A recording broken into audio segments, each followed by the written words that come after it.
23rd, Bradley Burston of the Ha'aretz Daily newspaper published an article entitled "Why Does the World Media Loves to Hate Israel?" The headline alone demonstrates the circular logic employed by its author, assuming the conclusion well before he presents his readers with the premises to support his claims.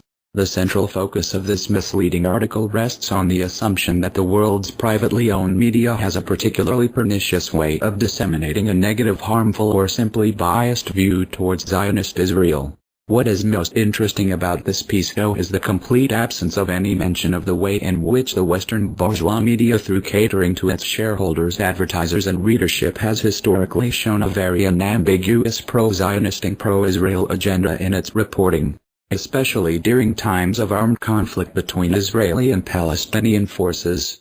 In January 2009, Free Media Productions News published an examination of the U.S. bourgeois media's coverage of issues related to Israel and Palestine, entitled "Is There a Pro-Israel and Pro-Zionist Media Bias?" The conclusions drawn from that article explicitly demonstrate that the U.S. bourgeois media has historically framed issues with a pro-Israel and pro-Zionist bend. Thirdly, the Burston article does not specify any particular story, media outlet, or news syndicate guilty of the alleged anti-Israel bias he proclaims to dominate world media coverage. In fact, the only quote Burston includes is one from the Jeff Goldberg, a veteran of the Israeli Defense Forces, whose statement is in perfect sync with the author's conclusions. Burston does reference a few news media outlets financed by Qatar, but nothing more than that.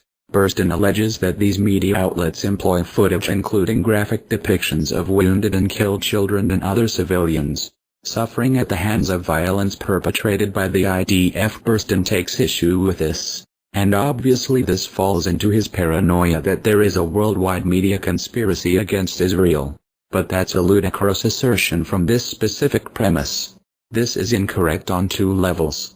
Firstly, some media outlets, such as Al-Manar TV in Lebanon, have explicitly declared that they are not neutral in their coverage.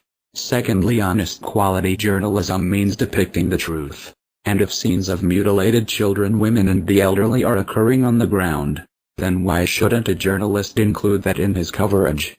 Overall, Burston's arguments that the world bourgeois media is tainted with journalists, editors, and executives that simply do not like Israel fails completely. The bourgeois privately owned media does not waste its time admiring itself with controversy, but is interested only in one thing: profits. Profits, and even bigger profits.